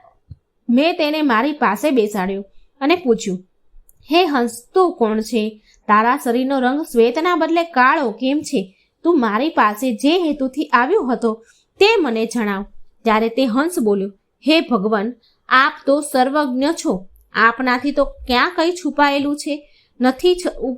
કંઈ છુપાતું નથી. છતાં પણ આપ પૂછો છો તો હું બતાવું છું. મને બ્રહ્માજીનું વાહન સમજો. એક દિવસ હું આપના દર્શન કરવાની ઈચ્છાથી બ્રહ્મલોકમાંથી ઉડતો આવી રહ્યો હતો. ત્યારે રસ્તામાં માન સરોવર આવ્યું અને મારી ઉડતાની ગતિ એકાએક રૂંધાઈ ગઈ. હું પૃથ્વી પર પડ્યો અને પડતા જ બેભાન થઈ ગયો. જ્યારે ભાનમાં આવ્યો ત્યારે મારું આખું શરીર કાળું થઈ ગયેલું જોયું. હું એકાએક ઉડતો અહીં કેવી રીતે પડી ગયો તે અંગે વિસ્મિત થઈ વિચારી રહ્યો હતો. ત્યાં જ સરોવરમાંથી અવાજ આવ્યો કે હે હંસ, તું આકાશ માર્ગે ઉડતા મને ઓળંગી ગયો. તે પાપના પરિણામે તું પૃથ્વી પર પડ્યો અને તારું શરીર કાળું થઈ ગયું છે. મેં અવાજની દિશામાં જોયું તો અવાજ કમળોની વચ્ચે આવેલી એક કમલિનીમાંથી આવી રહ્યો હતો. હું તેની નજીક ગયો અને પ્રદક્ષિણા કરી પૂછ્યું, તમે કોણ છો? તમે કમલિની કેમ થયા? આ સાંભળી કમલિની બોલી, મારા આ જન્મ પહેલાના 3જા જન્મે હું એક પતિવ્રતા બ્રાહ્મણી હતી. એક દિવસ હું મારી મેનાને ભણાવવા એવી લીન થઈ ગઈ કે મને મારા પતિના આગમનનું ભાન પણ ન રહ્યું. આ જોઈ પતિદેવ રોષે ભરાઈને મને શ્રાપ આપ્યો કે તું પણ મેના થઈ જા. કાળવશ મૃત્યુ પછી હું મેના જ થઈ. પતિવ્રતા હોવાના ફળરૂપે એક ઋષિના આશ્રમમાં મને આશરો મળ્યો. તે ઋષિ નિત્ય પ્રાતઃકાળે ગીતાજીના 10મા અધ્યાયનો પાઠ કરતા હતા. તે પાઠનું નિત્ય શ્રવણ કરવાથી કાલવશ મૃત્યુ બાદ હું સ્વર્ગલોકની અપ્સરા બની. મારું નામ પદ્માવતી રાખવામાં આવ્યું. એક દિવસ હું વિમાનમાં બેસી આકાશમાં વિહાર કરતી હતી. આ સરોવરે આવી. હું સ્નાન કરતા સરોવરમાં ઉતરી તેવામાં જ ત્યાં દુર્વાસા મુનિ આવી પહોંચ્યા. તેમણે મને વસ્ત્રહીન અવસ્થામાં સ્નાન કરતા જોઈ. મેં ગભરાઈને કમલીનું રૂપ ધારણ કરી લીધું. આ જોઈ દુર્વાસા મુનિએ મને શ્રાપ આપી દીધો કે તે સરોવરમાં વસ્ત્રહીન અવસ્થામાં સ્નાન કર્યાનું મહાપાપ કર્યું છે. તેથી તું આ કમલિનીના રૂપમાં જ 100 વર્ષ સુધી પડી રહે છે. હે હંસ, તું અહીં મારી પાસે ઊભો છે. એ સમયે જ દુર્વાસા મુનિએ મને આપેલ શ્રાપને 100 વર્ષ પૂરા થયા છે. આથી હું આજે તે શ્રાપમાંથી મુક્ત થાઉં છું. હવે હું ગીતાજીના 10મા અધ્યાયનો પાઠ કરું છું. તે પણ સાંભળ. તેના શ્રવણ માત્રથી તું પણ આજે જ મુક્ત થઈશ. આમ કહી કમલિનીએ સ્પષ્ટ અને મધુર વાણીમાં ગીતાજીના 10મા અધ્યાયનો પાઠ કર્યો અને તે મુક્ત થઈ વિષ્ણુ લોકમાં ગઈ. પરંતુ આપના દર્શન કરવા માટે જ હું તે આપેલા આ ઉત્તમ કમળને લઈને અહીં આવ્યો છું. આટલી કથા મને સંભળાવી તે હંસે પોતાના શરીરનો ત્યાગ કરી દીધો. આ એક અદ્ભુત ઘટના હતી. તે હંસ જ નવા જન્મે આ બ્રાહ્મણ રૂપે જન્મ્યો. ગત જન્મના પુણ્યના બળે પરિણામે આ જન્મે તે બ્રહ્મજ્ઞાની થયો. ગીતાજીના 10મા અધ્યાયનો નિત્ય પાઠ કરવાથી તે નિત્ય મારા દર્શન કરી શકે છે. હે પાર્વતી, આ પ્રમાણે મેં ભૃંગીગણને આ પાપનાશક કથા કહી હતી અને આજે તે કથા મેં તમને કહી સંભળાવી છે. આવું મહાન છે ગીતાના 10મા અધ્યાયનું મહાત્મય ફળ. અહીં 10મા અધ્યાયનું મહાત્મય ફળ પૂરું થયું. હવે આપણે સાંભળીશું ગીતાજીના 11મા અધ્યાયનું મહાત્મય ફળ. વિશ્વરૂપ દર્શન યોગ આ 11મા અધ્યાયનું નામ છે. 11મા અધ્યાયનું મહાત્મય ફળ. શ્રી શંકર ભગવાને પાર્વતીજીને અને વિષ્ણુ ભગવાને લક્ષ્મીજીને કહ્યું કે હવે હું ગીતાજીના 11મા અધ્યાયનું મહાત્મય કહું છું, તે તમે સાંભળો કે જેના શ્રવણ માત્રથી મહાન પાપીઓ પણ પોતે કરેલ પાપોમાંથી છૂટી મોક્ષ પામે છે. પૂર્વકાળે વિવાહ મંડપ નામના એક નગરમાં હોલિકા નામનો એક ખેડૂત બ્રાહ્મણ રહેતો હતો. તે ખેતરની ચોકીદારી કરીને પોતાનું પેટ ભરતો હતો. એક દિવસની વાત છે. બપોરનો સમય હતો. તે ખેતરની ચોકીદારી કરી રહ્યો હતો. તેવામાં એક મુસાફર ત્યાંથી નીકળ્યો. તે સમયે એક અત્યંત ભૂખ્યો ગીધ તે મુસાફર પર તૂટી પડ્યો અને પોતાના તીક્ષ્ણ ન્યોર નખોથી તેને ચાંચ વડે મુસાફરને ફાડી નાખ્યો અને ખાધું. આરામ કરતો હોલિકા આ બધું જ જોઈ રહ્યો હતો. તેણે ધાર્યું હોત તો મુસાફરને બચાવી શક્યો હોત, પણ મારે શું એમ વિચારીને તે ઊભો પણ ન થયો. એટલામાં જ એક મહાત્મા ત્યાંથી પસાર થયા. ગીધ મુસાફરને મારીને ખાઈ રહ્યો હતો. આ જોઈ મહાત્માના મનમાં તિરસ્કાર જાગ્યો અને તેમણે હોલિકાને શ્રાપ આપતા કહ્યું, તને ધિક્કાર છે, તું ઘણો નિર્દયી છે. તું રાક્ષસથી ઓછો નથી, માટે તું રાક્ષસ થઈ જા. આ શ્રાપ સાંભળતા જ બ્રાહ્મણ ગભરાઈને કરગરવા લાગ્યો. મહાત્માને દયા આવી. તે બોલ્યા, જ્યારે કોઈ ગીતાજીના 11મા અધ્યાયનો પાઠ કરી તેનું મંત્રેલું જળ તારા મસ્તક પર છાંટશે, ત્યારે તને આ શાપમાંથી મુક્તિ મળશે. આમ કહી મહાત્મા ચાલ્યા ગયા. શાપના કારણે રાક્ષસ બનેલો બ્રાહ્મણ ગામના લોકોને પકડીને ખાવા લાગ્યો. આથી ત્રાસી ગયેલા ગામના લોકોએ ભેગા થઈ બ્રહ્મ રાક્ષસને વિનંતી કરી કે તું ધર્મશાળામાં જઈને રહે, ત્યાં જે રાતવાસો કરે તેનો તું ભોગ લેજે. બ્રહ્મ રાક્ષસે ધર્મશાળામાં ધામા નાખ્યા. ત્યાં જે મુસાફર આવતા તેને તે મારીને ખાઈ જતો. એક દિવસ એક બ્રાહ્મણે આ ધર્મશાળામાં રાતવાસો કર્યો. સવારે તેને જીવતો જોઈ ચોકીદાર અને ગામ લોકોનો વિસ્મયનો પાર ન રહ્યો. બ્રાહ્મણ જાણકાર છે એમ માની ચોકીદારે આ બ્રાહ્મણને થોડા દિવસ ધર્મશાળામાં રહેવાની વિનંતી કરી. બ્રાહ્મણ રોકાઈ ગયો. બન્યું એવું કે ચોથા દિવસે સાંજે ચોકીદારના પુત્રનો મિત્ર ગામમાં આવ્યો. ચોકીદાર તેને જાણતો ન હતો. આથી ચોકીદારે તેને અન્ય મુસાફરોની સાથે ધર્મશાળામાં મોકલી દીધો. ચોકીદારના પુત્રને પોતાનો મિત્ર ધર્મશાળામાં ઉતર્યો છે આ વાતની ખબર પડતા તે પોતાના જીગરી મિત્રને બચાવવા માટે ધર્મશાળામાં ગયો. પરંતુ બ્રહ્મ રાક્ષસ અન્ય મુસાફરોની સાથે પણ તેને મારીને ખાઈ ગયો. આ જોઈ ચોકીદારના હોશ ઉડી ગયા. તે રાક્ષસને કરગરીને કહેવા લાગ્યો કે મારા પુત્રને તમે જ તેના મિત્રને તું સજીવન કર. તું આ બ્રાહ્મણને નથી મારતો તો આ બંનેને શા માટે માર્યા? ત્યારે બ્રહ્મ રાક્ષસ બોલ્યો કે આ બ્રાહ્મણ નિત્ય ગીતાજીના 11મા અધ્યાયનો પાઠ કરે છે, પરિણામે હું તેને મારીને ખાઈ નથી શકતો. જો આ બ્રાહ્મણ ગીતાજીના 11મા અધ્યાયના મંત્રથી 7 વાર અભિમંત્રિત કરેલ જળ મારા પર છાંટે તો મારો ઉદ્ધાર થઈ જશે. આ સાંભળી ધર્મિષ્ઠ બ્રાહ્મણે તત્કાળ ગીતાજીના 11મા અધ્યાયથી જળને અભિમંત્રિત કરી રાક્ષસ પર છાંટ્યું તો બ્રહ્મ રાક્ષસનો તેની યોનિમાંથી ઉદ્ધાર થયો. સાથે 2 મિત્રોને પણ મુક્તિ મળી ગઈ. વૈકુંઠ લોકમાંથી દૂતો વિમાન લઈને તેડવા આવ્યા.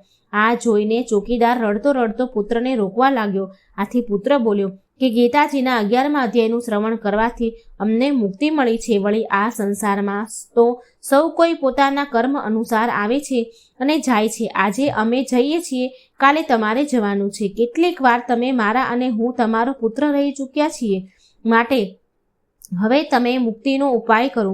ગીતાજીના 11મા અધ્યાયનો પાઠથી આ બ્રહ્મ રાક્ષસના જેવાનો પણ ઉદ્ધાર થઈ ગયો છે. તો મેં જોયું ને, હવે તમે પણ નિત્ય ગીતાજીના 11મા અધ્યાયનો પાઠ કરવાનો સંકલ્પ કરો. આમ કહીને તે ચાલ્યો ગયો. ચોકીદાર નિત્ય ગીતાજીના 11મા અધ્યાયનો પાઠ કરવા લાગ્યા અને અંતકાળે મૃત્યુ પામ્યા બાદ વૈકુંઠ લોકને પામ્યા. આ ગીતાજીના 11મા અધ્યાયની મહાત્મય કથા પૂરું થયું. અમને સાંભળીશું ભગવદ્ ગીતાના 12મા અધ્યાયનું મહાત્મય ફળ કથા. ત્યાં ભગવદ્ ગીતાનો ગ્રંથ હોય અને જ્યાં ગીતાના પાઠ થાય ત્યાં પ્રયાગ આદિ સર્વ તીર્થનો વાસ રહેલો હોય છે. અર્થાત ગીતાજીના શ્રવણ માત્રથી પ્રયાગ આદિ પવિત્ર ધામોમાં સ્નાન કર્યા જેટલું પુણ્ય ફળ મળે છે. અને આ ગીતાના અધ્યાયનો વાંચવાથી, એનું મહાત્મય કથા ફળ વાંચવાથી આપણા પાપો બળીને ભસ્મ થાય છે અને આ લોકમાં બધું જ સુખ ભોગવીને, સર્વ સુખ ભોગવીને ભગવાનના વૈકુંઠ ધામમાં આપણને વાસ મળે છે. માટે આપણે આ ભાગવદ્ ગીતાના અધ્યાય સાંભળવા પણ ખૂબ જરૂરી છે અને મહાત્મય કથા પણ સાંભળવું જરૂરી છે. એક એક અધ્યાયના શું મહત્વ છે એ બધું જ આ કથાઓમાં મહાત્મય ફળમાં જાણવા મળશે. અત્યાર સુધી આપણે 11 અધ્યાય સાંભળ્યા. હવે 12મા અધ્યાયનું મહાત્મય ફળ કથા સાંભળીશું. અધ્યાય 12 ભક્તિ યોગ. શંકર ભગવાને પાર્વતીજીને અને વિષ્ણુ ભગવાને શ્રી લક્ષ્મીજીને કહ્યું કે હવે તમે ગીતાજીના 12મા અધ્યાયનું અદ્ભુત મહાત્મા ફળ અને તેના ફળ વિશે સાંભળો. મહાત્મયની કથા આ રીતે છે. કોલ્હાપુર નગરમાં રાજા બૃહદર્થ નામે ઘણો જ શક્તિશાળી રાજા રાજ કરતો હતો. તેણે અનેક વિજય મેળવ્યા હતા. એકવાર તેણે પોતાના સર્વોપરિતા પુરવાર કરવા અશ્વમેઘ યજ્ઞ આદર્યો. શાસ્ત્રોક્ત વિધિ મુજબ તેણે યજ્ઞના પંચકલ્યાણી ઘોડાને છૂટો મૂક્યો. સાથે તેનું સૈન્ય પણ ગયું. દુર્ભાગ્યવશ બન્યું એવું કે ઘોડો પાછો ફરે અને યજ્ઞ પૂર્ણ થાય તે પહેલાં જ રાજાનું મૃત્યુ થયું. યજ્ઞ અધૂરો ન રહે તે માટે રાજાના પુત્રએ શાસ્ત્રાજ્ઞોની આજ્ઞાથી રાજાના શરીરને તેલમાં સાચવી રાખ્યું. થોડા સમય પછી યજ્ઞનો ઘોડો સમગ્ર પૃથ્વી પર વિજય પ્રાપ્ત કરીને પાછો ફર્યો. પરંતુ યજ્ઞ પૂર્ણ થાય તે પહેલાં કોઈએ તે ઘોડાને ચોરી ગયું. સમગ્ર રાજ્યમાં તો હાહાકાર મચી ગયો. રાજાનો પુત્ર કુળદેવીના મંદિરે જઈ પ્રાર્થના કરવા લાગ્યો કે હે માતા, આ કઠિન ધર્મ સંકટમાંથી મારો અને મારા પરિવારનો, મારા પિતાનો ઉદ્ધાર કરો. અશ્વમેઘનો ઘોડો મને પાછો મેળવી આપો, જેથી હું યજ્ઞ પૂરો કરી મારા પિતા પ્રત્યેની મારી ફરજ પૂરી કરું. ત્યારે માતાજી બોલ્યા કે મારા મંદિરના દ્વારે એક બ્રાહ્મણ બેઠો છે. તે મારી આજ્ઞાથી તારા બધા કામ પૂરા કરી દેશે. રાજાનો પુત્ર મંદિરના દ્વાર પર બેઠેલા તપસ્વી બ્રાહ્મણ પાસે ગયો અને પ્રણામ કરી ચૂપચાપ ઊભો રહ્યો. ત્યારે બ્રાહ્મણ બોલ્યો કે માતાજીએ તને મારી પાસે મોકલ્યો છે ને, ચિંતા ન કર, હવે હું તારા બધા જ કામ પૂરા કરું છું. આમ કહી મંત્ર વેતા બ્રાહ્મણે બધા દેવતાઓને પોતાની પાસે બોલાવ્યા. રાજાના પુત્રએ જોયું તો બધા દેવતાઓ હાથ જોડી થરથર કાપતા ઊભા હતા.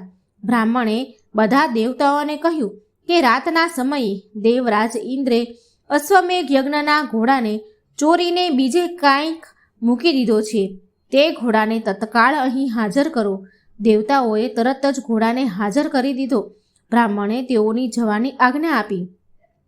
આ બધું જોઈ વિસ્મય પામેલો રાજાનો પુત્ર બ્રાહ્મણના ચરણોમાં પડી તેની અદ્ભુત શક્તિ તથા સામર્થ્યના ગુણગાન ગાવા લાગ્યો અને એ વિનંતી કરવા લાગ્યો અને બોલ્યો કે હે સાધુ શ્રેષ્ઠ, મારા પિતા બૃહદર્થ અશ્વમેઘ યજ્ઞનો આરંભ કરી દૈવયોગે મૃત્યુ પામ્યા છે. હજુ સુધી એમનું શરીર તેલમાં સાચવીને રાખ્યું છે મેં. આપ કૃપા કરી તેમને સજીવન કરો તો યજ્ઞ નિર્વિઘ્ન પૂર્ણ થાય. બ્રાહ્મણને દયા આવી ગઈ. તેણે જળ મંત્રીને રાજાના શબ પર છાંટ્યું તો રાજા તત્કાળ સજીવન થઈ ગયું. બાજુમાં ઊભેલા બ્રાહ્મણને જોઈ પૂછ્યું કે હે ધર્મ સ્વરૂપ, તમે કોણ છો? તો રાજાના પુત્રએ બધી જ હકીકત કહી સંભળાવી. રાજાએ પોતાને જીવદાતા દેનાર બ્રાહ્મણને નમસ્કાર કરીને પૂછ્યું, ક્યાં પુણ્યથી આપને આ અલૌકિક શક્તિ પ્રાપ્ત થઈ છે? તો બ્રાહ્મણ મધુર વાણીમાં બોલ્યો કે આ શક્તિ તો મને ગીતાજીના 12મા અધ્યાયનો નિત્ય પાઠ કરવાથી પ્રાપ્ત થઈ છે. રાજા બૃહદર્થે યજ્ઞ પૂર્ણ કર્યો તે દિવસથી તે નિત્ય ગીતાજીના 12મા અધ્યાયનો પાઠ કરતો રહ્યો. એ પુણ્યના બળે અંતકાળે તે સદેહે વૈકુંઠ લોક પામ્યો. 12મા અધ્યાયનું મહાત્મય કથા ફળ અહીં સંપૂર્ણ થાય છે. હવે આપણે સાંભળીશું 13મા અધ્યાયનું મહાત્મય ફળ. ક્ષેત્રજ્ઞ યોગ. આ અધ્યાય 13મો છે. આ અધ્યાયનું મહાત્મય ફળ કથા શંકર ભગવાન પાર્વતીજીને અને વિષ્ણુ ભગવાન લક્ષ્મીજીને કહે છે કે હવે તમે ગીતાજીના 13મા અધ્યાયનું મહાત્મય અને ફળ કેવું મહાપુણ્યદાયી છે તથા પરમ પદની પ્રાપ્તિ કરાવનારું છે તે તમે સાંભળો. દક્ષિણ પ્રદેશમાં તુંગભદ્રા નદીના તીરે હરિહરપુર નામનું એક નગર હતું. આ નગરમાં હરિદીક્ષિત નામનો એક બ્રાહ્મણ રહેતો હતો. નામ પ્રમાણે જ તે અતિ ધાર્મિક વૃત્તિવાળો હતો. સદાય પવિત્ર આચરણ કરવાવાળો હતો અને વિદ્વાન હતો. પરંતુ દુર્ભાગ્યે તેની પત્ની નખશીખ, અધર્મી, ઉલટા અને વ્યાભિચારણી હતી. તે હંમેશા પતિ સાથે ઝઘડ્યા કરતી, પતિના સગા સંબંધીઓ અને મિત્રો સાથે અયોગ્ય વ્યવહાર કરતી. જ્યારે હરિદીક્ષિત ગામમાં કોઈને ત્યાં ધાર્મિક વિધિ કરવા કે કામ અર્થે ઘરની બહાર જતો, ત્યારે તેની પત્ની પરપુરુષને ઘેર બોલાવીને રંગ રાગ માણતી. આ બ્રાહ્મણીના પાપનો ઘડો ભરાઈ જતા તેને ભયંકર રોગ લાગુ પડ્યો. ઘણા ઉપાય અજમાવવા છતાંય તે સાજી ન થઈ અને રેબાઈને મરી ગઈ. યમરાજના દૂતો તે પાપિનીને સંયમની પુરીમાં લઈ ગયા. ત્યાં તે યમરાજાની આજ્ઞાથી ઘણા સમય સુધી ઘોર નરકાયતાના ભોગવતી સબળતી રહી. છેવટે તે એક ચાંડાલના ઘેર પુત્રી થઈને જન્મી. જાત જાતની મુસીબતો વેઠતી તે મોટી થવા લાગી. પૂર્વજન્મના અભ્યાસથી તે આ જન્મમાં પણ પાપ કર્મોમાં જ પ્રવૃત્ત રહેતી હતી. એક દિવસની વાત છે. એક ધર્મનિષ્ઠ બ્રાહ્મણના ઘેર ધાર્મિક મહોત્સવ હતો. ત્યાં બ્રહ્મ ભોજન પણ હતું. ચાંડાલણી વધ્યું ઘટ્યું ખાવાનું લેવા માટે ત્યાં ગઈ અને બારણે આરામથી બેઠી. ત્યાં ઊંચા અવાજે થઈ રહેલા ગીતાજીના 13મા અધ્યાયના પાઠનું એકાગ્રચિત્તે શ્રવણ કરવા લાગી. બન્યું એવું કે એકાએક ચાંડાલણીને ગભરામણ થતાં તેનું હૃદય બંધ પડી ગયું અને તે ત્યાં જ મૃત્યુ પામી. તેને ઢળી પડેલી જોઈ ઉત્સવમાં ભાગ લેવા આવેલા બધા જ ત્યાં એકઠા થઈ ગયા. ચાંડાળો પણ ચાંડાલણીના શબને લેવા આવી પહોંચ્યા. ત્યાં જ બધાના વિસ્મય વચ્ચે આકાશમાંથી એક વિમાન આવ્યું. તેમાંથી દેવાંગનાઓ ઉતરી અને ચાંડાલણીને ઉત્તમ વસ્ત્ર અલંકારો સજાવવા લાગી. આ જોઈ બધા વિસ્મયનો પાર ન રહ્યો. બધાને જેના ઘેર ઉત્સવ હતો તે બ્રાહ્મણ દેવાંગનાઓને પૂછવા લાગ્યો કે તમે કોણ છો અને આ ચાંડાલણીને ક્યાં લઈ જાઓ છો? ત્યારે દેવાંગનાઓ બોલી કે અમે વિષ્ણુલોકથી દેવાંગનાઓ છીએ. આજે આ ચાંડાલણીએ ગીતાજીના 13મા અધ્યાયનું અનાયસે પરંતુ એકાગ્રચિત્તે શ્રવણ કર્યું હોવાથી તેના આજ સુધીના પાપો નાશ પામ્યા છે. તેનો ઉદ્ધાર થયો છે. અમે તેને વૈકુંઠમાં લઈ જઈએ છીએ. દેવાંગનાઓ ચાંડાલણીને લઈને વૈકુંઠ લોકમાં ગઈ. આ જોઈ ત્યાં હાજર હતા તે બધા જીવનભર ગીતાના 13મા અધ્યાયનો પાઠ કરવાનો પવિત્ર સંકલ્પ કર્યો. આ પ્રમાણે શંકર ભગવાને પાર્વતીજીને કથા સંભળાવી અને કહ્યું, હે દેવી, જેઓ નિત્ય 13મા અધ્યાયનો પાઠ કરે છે તે મૃત્યુ બાદ સદગતિ પામી વૈકુંઠ લોકમાં જાય છે. હવે આપણે સાંભળીશું અહીં 13મા અધ્યાયની મહાત્મય કથા પૂરી થઈ. હવે આપણે સાંભળીશું અધ્યાય 14મો, ત્રિગુણ વિભાગ યોગ. આ 14મા અધ્યાયનું મહાત્મય ફળ અને કથા શંકર ભગવાન પાર્વતીજીને અને વિષ્ણુ ભગવાન લક્ષ્મીજીને કહે છે કે હવે તમે સંસારના બંધનોમાંથી મુક્તિ અપાવનાર ગીતાજીના 14મા અધ્યાયનું મહાત્મય ફળ તમે સાંભળો. મહારાષ્ટ્ર પ્રદેશમાં પ્રદ્યુતક નામના મહાનગરમાં બ્રહ્મદત્ત નામનો એક અતિ પવિત્ર અને ધર્મનિષ્ઠ બ્રાહ્મણ રહેતો હતો. તે જેટલો ધાર્મિક અને પરમાર્થી હતો એટલી જ તેની પત્ની વિલોભના દુરાચારી હતી. તેની કર્કશ વાણીના તીર બ્રાહ્મણના હૃદયને વીંધી નાખતા વ્યાભિચારી પત્નીના કાળા કરતૂતોથી ત્રાસી ગયેલો બ્રાહ્મણ તેને બહુ જ સમજાવતો, પણ તેની પત્ની કશું જ કાને ન ધરે. એક દિવસ બ્રાહ્મણને એવો ક્રોધ ચડ્યો કે તેણે દુરાચારી પત્નીનું ગળું દબાવીને મારી નાખી. દુરાચારી બ્રાહ્મણી પોતાના પ્રાપ્ત કૃત્યોના કારણે નરક યાતના ભોગવવા માંડી. ભોગવ્યા બાદ એક રાજાના મહેલમાં કૂતરી રૂપે જન્મી. રાજાએ કૂતરીને પોતાની સાથે શિકારે લઈ જતો. બીજી બાજુ બ્રાહ્મણ પણ પોતે કરેલા સ્ત્રી હત્યાના પાપને યાદ કરીને રીબાવા લાગ્યો. મરણ પછી તે સસલાનો અવતાર પામ્યો અને વનમાં રહેવા લાગ્યો. એક દિવસ રાજા શિકાર કરવા નીકળ્યો. સાથે પેલી કૂતરીને પણ લીધી.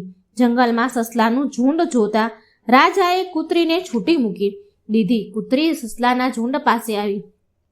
એક સસલાના રૂપમાં રહેલા પોતાના પૂર્વજન્મના પતિને જોયો. તત્કાળ તેણે બદલો લેવાનો નિશ્ચય કર્યો. તેણે બીજા સસલાઓને સામે નજર પણ કર્યા વગર તે સસલાની પાછળ દોડી. સસલો જીવ બચાવવા દોડ્યો, પરંતુ જનૂનને ભરાયેલી કૂતરીએ તેનું ગળું પકડી લીધું. સસલો પણ પોતાના પૂર્વજન્મની પત્નીને ઓળખી ગયો, એટલે મહાપ્રયાસે ગળું છોડાવીને જીવ બચાવવા ભાગવા લાગ્યો. ભાગતો ભાગતો સસલો વત્સ મુનિના આશ્રમે પહોંચી ગયો અને વધુ પડતા ગભરાહટથી ત્યાં જ મૃત્યુ પામ્યો. કૂતરી પણ આશ્રમે આવી પહોંચી. સસલાને મરેલો જોઈ તે પાછી ફરવા જતી હતી ત્યાં જ એક વૃક્ષની મોટી ડાળી ખરીને તેની ઉપર પડી. તે તરફડતી સસલાની બાજુમાં જ જઈને મૃત્યુ પામી. કૂતરીની પાછળ રાજા પણ ત્યાં આવી પહોંચ્યો. એ વખતે આશ્રમમાંથી એક તપસ્વી બહાર આવ્યા અને એક પથ્થર પર પોતાના ચરણ ધોવા લાગ્યા. આ જળનો રેલો મૃત્યુ પામેલા સસલો અને કૂતરીને સ્પર્શતા જ બંનેનો ઉદ્ધાર થયો. આ જોઈ વિસ્મિત થયેલા રાજાએ મુનિને પ્રણામ કરી પૂછ્યું કે નીચી યોનિમાં જન્મેલા આ બંને પ્રાણીઓ જ્ઞાનહીન હોવા છતાં સ્વર્ગમાં ગયા, એનું કારણ શું? તો મુનિ બોલ્યા કે હું ગીતાજીના 14મા અધ્યાયનો નિત્ય પાઠ કરું છું. તેના પુણ્ય પ્રતાપે મારા ચરણ ધોયેલા જળનો સ્પર્શ થતાં આ બંને અધમ જીવો મુક્ત પામ્યા છે. આ સાંભળી રાજા ઘણો પ્રસન્ન થયો અને નિત્ય ગીતાજીના 14મા અધ્યાયનો પાઠ કરવા લાગ્યો. આ પાઠના પુણ્ય બળે રાજા પણ કાળે મૃત્યુ પામ્યા બાદ વૈકુંઠ લોકને પામ્યા. અહીં 14મો અધ્યાયનો મહાત્મય કથા ફળ પૂરું થાય છે.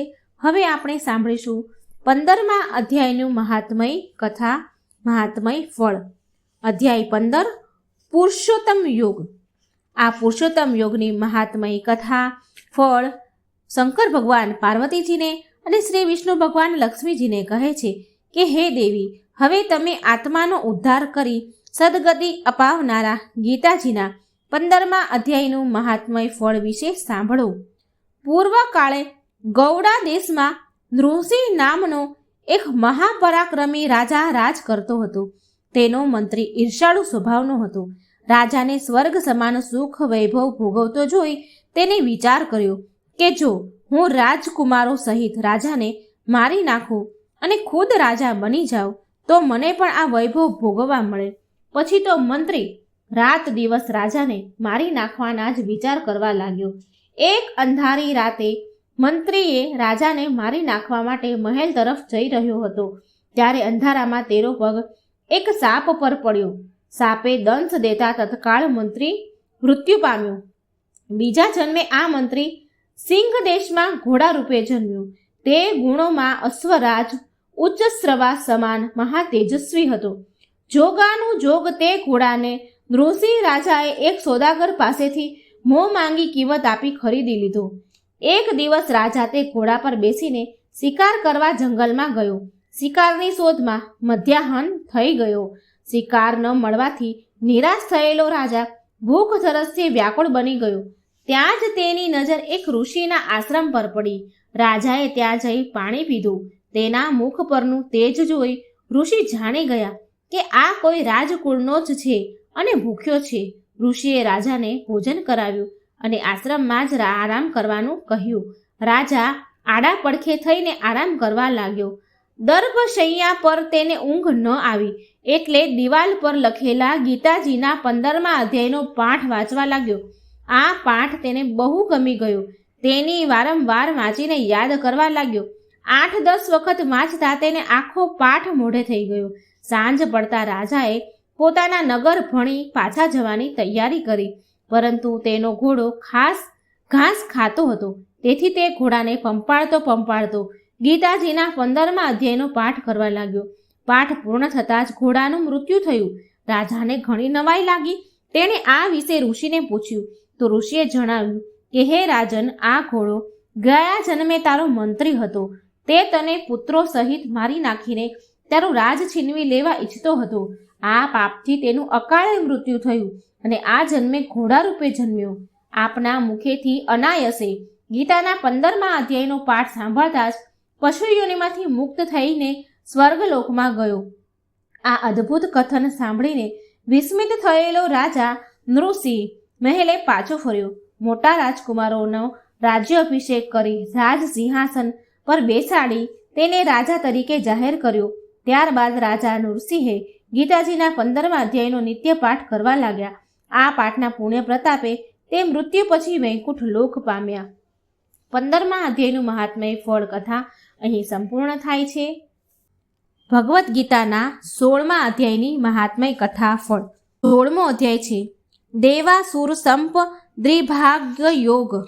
આ 16મા અધ્યાયનું મહાત્મય ફળ કથા શંકર ભગવાન પાર્વતીજીને અને વિષ્ણુ ભગવાન લક્ષ્મીજીને કહે છે કે હવે તમે રોગ, ભય અને શોકનાશક ગીતાજીના 16મા અધ્યાયનું મહાત્મય ફળ વિશે સાંભળો. સૌરાષ્ટ્ર નગરમાં ખડગબાહુ નામનો રાજા રાજ કરતો હતો. તે ઘણો જ ભલો અને ઇન્દ્ર સમાન પરાક્રમી. એક દિવસની વાત છે. પ્રાતઃકાળનો સમય હતો. રાજા ઝરૂખામાં બેઠો હતો. એવામાં તેની નજર એક ગાંડા તૂર થઈ ગયેલા હાથી પર પડી. હાથી સૂંઢ ઉલાળતો, ધરતી ધ્રુજવતો દોડતો હતો. લોકો ચીસો પાડતા, જીવ બચાવવા નાશ ભાગ કરતા હતા. સૈનિકો હાથીને ભાલાની નોક મારીને તેને પકડવા માટે દોડતા હતા. તેવામાં રાજાની નજર હાથી જે દિશામાં જઈ રહ્યો હતો તે જ દિશામાં આવતા એક બ્રાહ્મણ ઉપર પડી. રાજાને લાગ્યું કે હમણાં જ ગાંડો હાથી બ્રાહ્મણને કચડી મારી નાખશે. સૈનિકો પણ બ્રાહ્મણને ખસી જવા બૂમો પાડવા લાગ્યા. પરંતુ બ્રાહ્મણ તો આગળ વધતો જ રહ્યો. બધાના આશ્ચર્ય વચ્ચે બ્રાહ્મણને જોતા જ ગાંડો હાથી શાંત થઈ ગયો. એટલું જ નહીં, બ્રાહ્મણને જવા માટે તેણે ખસીને રસ્તો પણ કરી આપ્યો. આ જોઈ રાજાએ તત્કાળ પેલા બ્રાહ્મણને બોલાવ્યો અને પ્રણામ કરીને પૂછ્યું કે હે ભૂદેવ, તમે કઈ વિદ્યા જાણો છો? તમે ગાંડા હાથીને કઈ રીતે વશ કર્યો? ત્યારે બ્રાહ્મણ બોલ્યો કે હું તો એક કઈ વિદ્યા નથી જાણતો. માત્ર ને માત્ર ગીતાજીના 16મા અધ્યાયનો નિત્ય પાઠ કરું છું. એક પાઠના પ્રભાવથી જ ગાંડા હાથીએ શાંત થઈને મને રસ્તો કરી દીધો. આ સાંભળીને રાજા ખડગબાહુ ઘણો પ્રસન્ન થયો અને નિત્ય એકાગ્ર ચિત્તે ગીતાજીના 16મા અધ્યાયનો પાઠ કરવા લાગ્યો. એક દિવસ રાજા લાવ લશ્કર લઈને જંગલમાં શિકાર કરવા ગયો. ત્યાં તેણે એક મંદોંતના હાથીને જોયો. તાનમાં આવી ગયેલો હાથી તૌતિંગ વૃક્ષને મૂળમાંથી ઉખાડીને હુંકાર કરતો હતો. હાથીનું આવું રૌદ્ર રૂપ જોઈ રાજાની સામે આવેલો સૈનિક જીવ બચાવવા મુઠ્ઠી વાળીને ભાગી ગયો. પણ રાજા નાસી છૂટવાના બદલે હાથીને સામે ગયો. તેને જોતા તોફાને ચડેલો હાથી શાંત થઈ ગયો અને સૂંઢ ઊંચી કરીને રાજાને પ્રણામ કરવા લાગ્યો. આ બનાવ પછી રાજાની ગીતાજી પરની શ્રદ્ધા અનેક ગણી વધી ગઈ. તેણે શિકાર કરવાનો ત્યાગ કર્યો અને નિત્ય બ્રહ્મ મુહૂર્તમાં અખંડપણે ગીતાજીના 16મા અધ્યાયનો પાઠ કરવા લાગ્યો. આ પાઠના પુણ્ય પ્રભાવે તે 100 વર્ષનું નિરોગી આયુષ્ય ભોગવી અંતકાળે વૈકુંઠ લોકમાં ગયો. ભગવદ્ ગીતાના 16મો અધ્યાયનો મહાત્મય ફળ કથા અહીં સંપૂર્ણ થઈ. હવે આપણે સાંભળીશું 17મો અધ્યાયનું મહાત્મય ફળ કથા. અધ્યાય 17 શ્રદ્ધાત્રય વિભાગ યોગ. આ 17મો અધ્યાય છે, જેનું મહાત્મય ફળ શંકર ભગવાન પાર્વતીજીને અને વિષ્ણુ ભગવાન લક્ષ્મીજીને કહી રહ્યા છે કે હવે તમે ગીતાજીના 17મા અધ્યાયનું મહાત્મય ફળ વિશે સાંભળો. મહાત્મય કથા આ રીતે છે. રાજા ખડગબાહુને એક પુત્ર હતો. તેના એક પ્રિય સેવકનું નામ દુશાસન હતું. રાજકુમારને તે અતિ પ્રિય હોવાના કારણે મહેલના તમામ સુખ ભોગવતો હતો. એક દિવસ દુશાસને હાથી પર સવારી કરવાની ઈચ્છા થતાં તે હસ્તિશાળામાં ગયો. હસ્તિશાળાની રખેવાળી કરતા મહાવતે તેને હાથી ઉપર સવારી ન કરવા અંગે બહુ સમજાવ્યો, છતાં દુશાસન માન્યો નહીં. તે હાથી પર સવાર થઈ ગયો અને જોર જોરથી મોટા અવાજે બોલવા લાગ્યો. હાથી ક્રોધે ભરાયો અને ગાંડો તૂર થઈ ડોલવા લાગ્યો. હાથી પર બેઠેલો દુશાસન સમતોલન ગુમાવી બેઠો અને જમીન પર પડ્યો. હાથીએ તેને સૂંઢમાં લપેટીને ગોળ ગોળ ફેરવી ઊંચે ઉછાળ્યો. જમીન પર પડતા જ તે મૃત્યુ પામ્યો. આ દુશાસન બીજા જન્મે હાથીનો અવતાર પામ્યો. સિંહલ દ્વીપના રાજાએ આ હાથી ખડગબાહુના પુત્રને ભેટ આપ્યો. હાથી અહીં સૌરાષ્ટ્ર નગરમાં પાછો આવતા જ તેને પોતાનો પૂર્વજન્મ યાદ આવી ગયો. મહેલમાં ભોગવેલા સુખ વૈભવ યાદ આવ્યા. હાથી બનેલો દુશાસન મનોમન એવો ઉદ્વિગ્ન રહેવા લાગ્યો કે તેણે ખાવા પીવાનું છોડી દીધું. આથી તે માંદો પડી ગયો. ઘણા ઉપચાર કરવા છતાં તે સાજો ન થયો. એક દિવસ એક બ્રહ્મજ્ઞાની બ્રાહ્મણ રાજાના દરબારમાં આવ્યા. રાજાના મુખ પર વિષાદ જોઈ તેણે પૂછ્યું તો રાજાએ પોતાના હાથીની માંદગીની વાત કરી. બ્રાહ્મણ ઘણો જ્ઞાની હતો. તે તત્કાળ રાજાને લઈને હાથી પાસે ગયો અને ત્યાં તેણે ગીતાજીના 17મા અધ્યાયનો પાઠ કર્યો. પછી મંત્રેલું જળ હાથી ઉપર છાંટ્યું તો તેનો પશુ યોનિમાંથી ઉદ્ધાર થયો. તેને લેવા વિષ્ણુના દૂતો વિમાન લઈને આવ્યા. હાથીને આવી પરમ મુક્તિ મળેલી જોઈ વિસ્મિત થયેલા રાજાએ બ્રાહ્મણને આ વિશે પૂછ્યું તો બ્રાહ્મણ બોલ્યો કે હું નિત્ય શ્રદ્ધાપૂર્વક ગીતાજીના 17મા અધ્યાયનો પાઠ કરું છું. આ પાઠ દ્વારા મંત્રેલું જળ હાથી ઉપર છાંટવાથી જ તેનો ઉદ્ધાર થયો છે. આ જોઈ રાજા ખડગબાહુ પણ નિત્ય ગીતાજીના 17મા અધ્યાયનો પાઠ કરવા લાગ્યા. આ પાઠના પુણ્ય બળે તે પૃથ્વી પરના સર્વ સુખ ભોગવીને અંતકાળે સદેહે વૈકુંઠ લોક પામ્યા. 17મા અધ્યાયનું મહાત્મય ફળ કથા અહીં સંપૂર્ણ થઈ. હવે આપણે સાંભળીશું છેલ્લો 18મો અધ્યાયનો મહાત્મય ફળ કથા.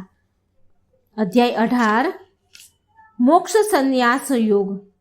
આ મહાત્મય ફળ કથા શંકર ભગવાન પાર્વતીજીને અને વિષ્ણુ ભગવાન લક્ષ્મીને કહી સંભળાવે છે. શંકર ભગવાન પાર્વતીજીને કહે છે અને વિષ્ણુ ભગવાન લક્ષ્મીજીને કહે છે કે ગીતાજીના 18મા અધ્યાયનું મહાત્મય ફળ વિશે સાંભળો કે જે વેદોથી પણ ઉત્તમ છે, સર્વ શાસ્ત્રો માટે સર્વસ્વ છે, તેમજ સંસારના દુઃખોથી ઝાડને છિન્ન ભિન્ન કરનાર છે. સિદ્ધ પુરુષો માટે આ પરમ રહસ્યની વસ્તુ છે. મેરુ પર્વતના શિખર પર અમરાવતી નામની એક દેવતાઓની રમણીય નગરી છે. તેને પૂર્વકાળમાં વિશ્વકર્માએ બનાવી હતી. આ નગરીનો રાજા ઇન્દ્ર તેની પત્ની સચી સાથે રહેતો હતો. એક દિવસની વાત છે. ઇન્દ્ર દરબાર ભરીને બેઠા હતા. એવામાં જ ઇન્દ્રએ જોયું કે વિષ્ણુ ભગવાનના દૂતો એક અદ્ભુત પુરુષને લઈ આવી રહ્યા છે.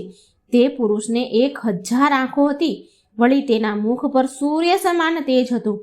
ઇન્દ્ર તે 1000 આંખોવાળા પુરુષનું તેજ જીરવી ન શકતા મણિમય સિંહાસન પરથી પડી ગયો અને બેભાન થઈ ગયો.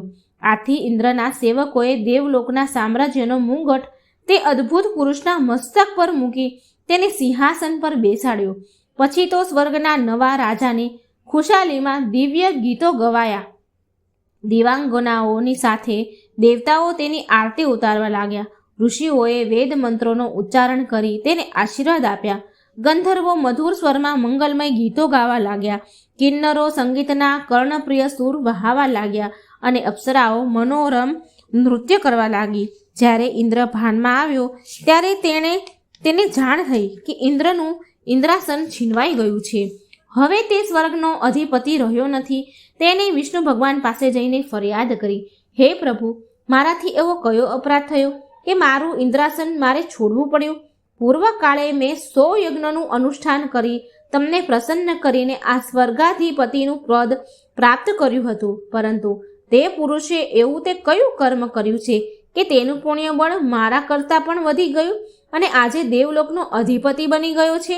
ત્યારે વિષ્ણુ ભગવાને કહ્યું કે હે ઇન્દ્ર, તે અદ્ભુત પુરુષ નિત્ય ગીતાજીના 18મા અધ્યાયનો 100 પાઠ અત્યંત શ્રદ્ધાપૂર્વક કરે છે.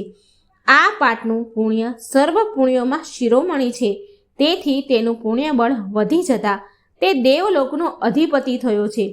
તમે પણ નિત્ય ગીતાજીના 18મા અધ્યાયનો પાઠ શ્રદ્ધાપૂર્વક કરશો તો તેના પુણ્ય બળે અવશ્ય તમને ઇન્દ્રાસન પાછું મળશે. વિષ્ણુ ભગવાનના આ વચનો સાંભળી ઇન્દ્ર ગોદાવરી તટ પર જઈને ગીતાજીના 18મા અધ્યાયનું નિત્ય 100 પાઠ કરવા લાગ્યા. ધીરે ધીરે ઇન્દ્રનું પુણ્ય બળ વધતું ગયું. એક દિવસ સહસ્ત્ર આંખોવાળો પુરુષ ઇન્દ્ર પાસે આવ્યો અને તેને ઇન્દ્રાસન સ્વીકારી લેવાની વિનંતી કરતા બોલ્યો કે મને ઇન્દ્રાસન કરતાં વૈકુંઠ વધુ પ્રિય છે. આ તો તમને ગીતાજીના 18મા અધ્યાયનું મહાત્ફળ જણાવવા માટે હું ઇન્દ્રાસન પર આરૂઢ થયો હતો. જો તમે નિત્ય ગીતાજીના 18મા અધ્યાયનો શ્રદ્ધાપૂર્વક પાઠ કરતા રહેશો તો કોઈ તમારું ઇન્દ્રાસન છીનવી નહીં શકે. આમ કહી ઇન્દ્રને ઇન્દ્રાસન સોંપી તે અદ્ભુત પુરુષ વૈકુંઠ લોકમાં ચાલ્યો ગયો. હે પાર્વતી, જે મનુષ્ય શ્રદ્ધાપૂર્વક આ પાઠનું શ્રવણ કરે છે તે સમસ્ત યજ્ઞો કર્યાનું ફળ પામી અંતકાળે વૈષ્ણુ ભગવાનના વૈકુંઠ લોકમાં જાય છે. તો મિત્રો, અહીં આપણે હવે ભગવદ્ ગીતાના 18 અધ્યાયની મહાત્મય કથા સાંભળી અને આ કથા સાંભળવાનું ખૂબ પુણ્ય છે. આપણા સર્વ પાપો બળી, ગમે તેવા જઘન્ય પાપ હોય એ બળીને ભસ્મ કરે છે. માટે આ અધ્યાયોને સાંભળી અને આપણું જીવન સાર્થક કરીએ. આ મરણના જીવતાના જે ફેરા છે એ આપણે ટાળીએ અને ભગવાનના વૈકુંઠ ધામ જઈએ. માટે આ અધ્યાય જરૂર સાંભળજો. જય શ્રી કૃષ્ણ. રાધે રાધે. Thank you.